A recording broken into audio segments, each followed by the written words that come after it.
Dr. Michael Lawson had always prided himself on being a man of science and precision. As a renowned surgeon, his life was governed by meticulous schedules, routines, and an unyielding pursuit of excellence.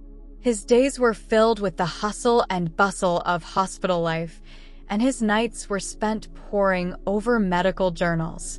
Despite the demanding nature of his work, he found solace in the predictability of his routine. However, one afternoon, during a routine checkup, one of his longtime patients, Mrs. Evelyn Parker, suggested something that would eventually upend his orderly life.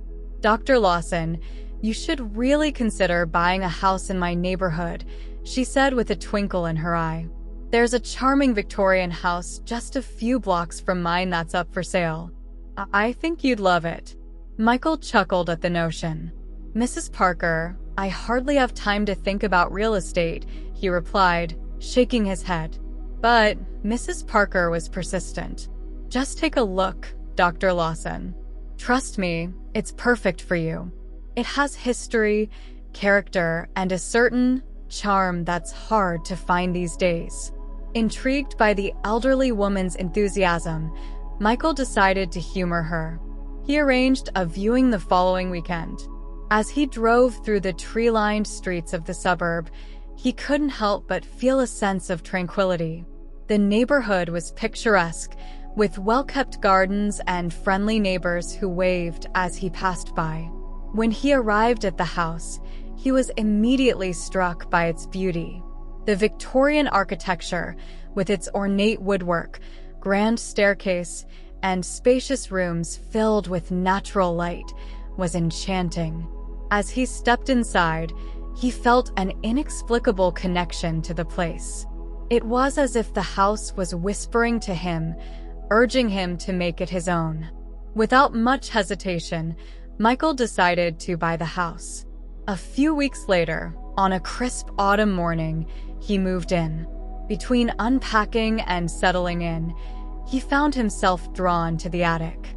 Mrs. Parker had mentioned it in passing, calling it the heart of the house. Curiosity got the better of him, and one evening, armed with a flashlight, he decided to explore. The attic was a dusty, dimly lit space with wooden beams and cobwebs hanging from the ceiling. Boxes were stacked haphazardly, and old furniture was covered with sheets. As Michael sifted through the clutter, he stumbled upon an antique trunk tucked away in a corner. It was locked, but the key was conveniently placed beside it, as if waiting for him. With a mix of excitement and trepidation, he unlocked the trunk and lifted the lid.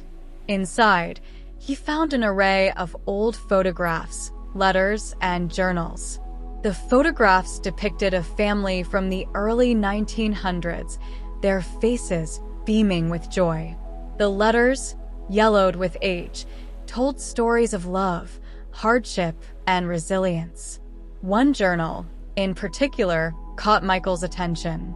It belonged to a woman named Margaret, who had lived in the house during the 1920s.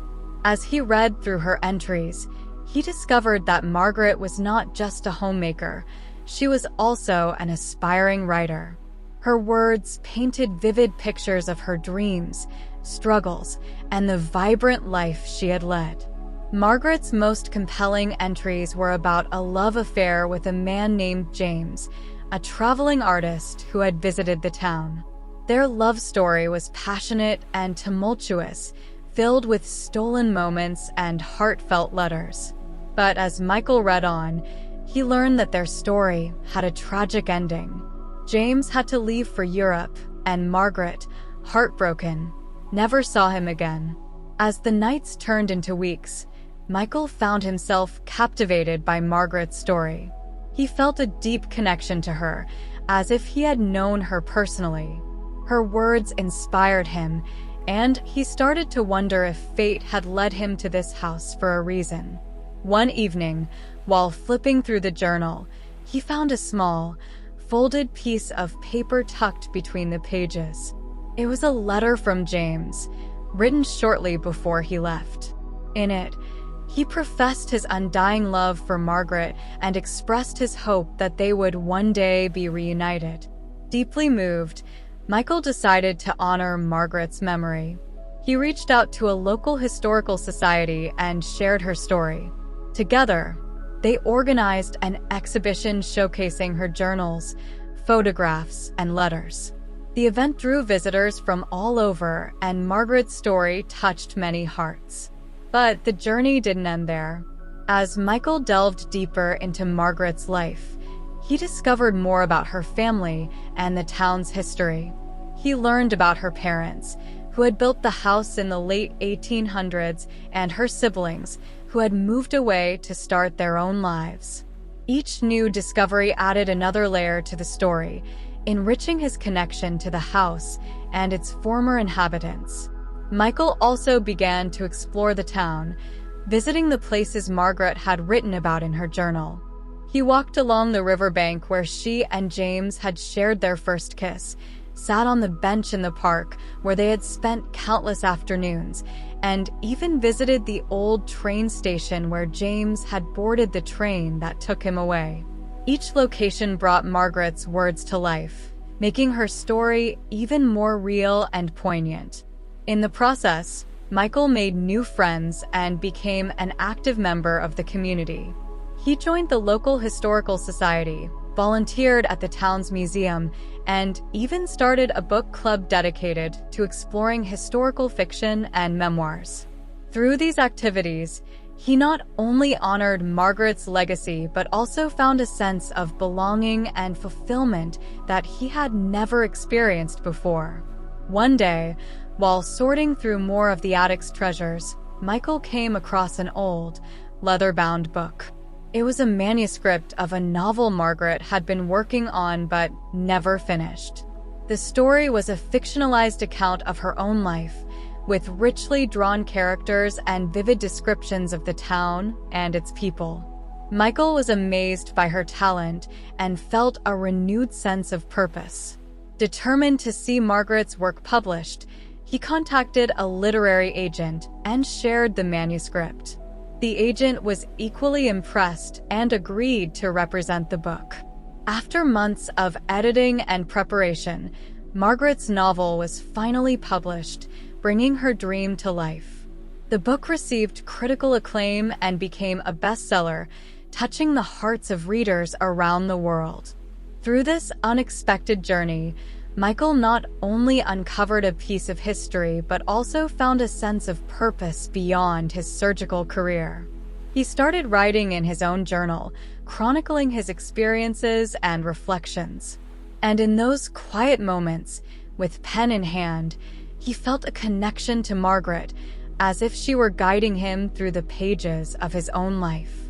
In the end, the attic had indeed been the heart of the house, a treasure trove of stories waiting to be discovered.